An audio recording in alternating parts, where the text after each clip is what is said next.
Hannah Combs, 15, from Texas, was one of those who had always been disliked by her peers. She was a good student, so she spent a lot of time studying and reading, and little time doing fun things. This caused frequent ridicule in her direction, but the girl learned to cope with it. After moving to a new place of residence, Hannah thought that her life would change, and she would be able to find new friends. But how wrong she was. Because of her love of learning, she quickly became the object of ridicule again by most of her classmates in high school. So one morning she arrived at school and, along with a few of her classmates, waited in the backyard of her school for class to begin. A few minutes before the bell rang, the girls decided it was time to go into class. However, what happened a moment later crossed every possible boundary of humanity. Someone ran up to her from behind and poured some liquid on her head. The frightened schoolgirls turned around to see who it was. Although the boy ran away, they realized it had been their classmate. After a few minutes, the pain became so bad that the girl crouched on the ground. Hannah couldn't understand what was going on and why her head was so sore. One of her friends ran to her in confusion for help, while the other held out a mirror to her. And when the girl looked into it, she just could not restrain her cry.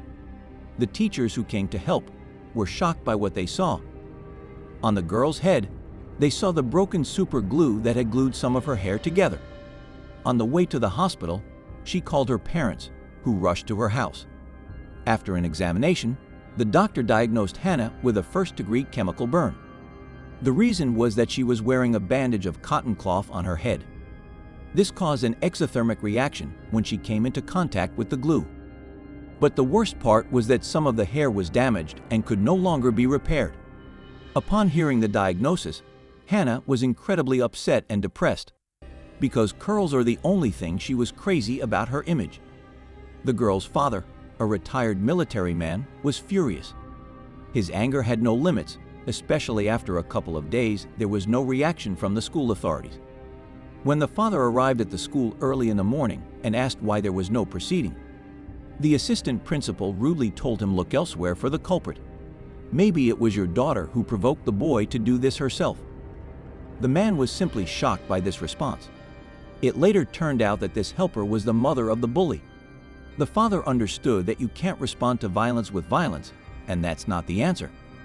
Assuming that the aide was deliberately setting things up so that the principal of the school would not hear about this terrible incident involving her son, the father asked when he could speak directly to the principal, to which he was rudely told, never.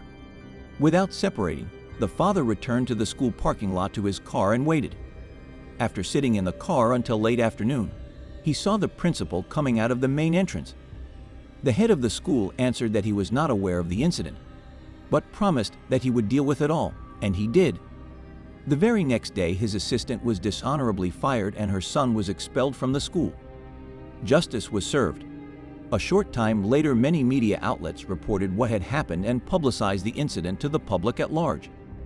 After hearing the story, a famous hairdresser even gave the schoolgirl a free strong hairstyle, so she would not be complexed, and also gave a couple of tips, for which she was very grateful to him. Incidents like that are pretty uncommon these days, and it upsets me. But I continue to believe that there are still many good and decent people in the world.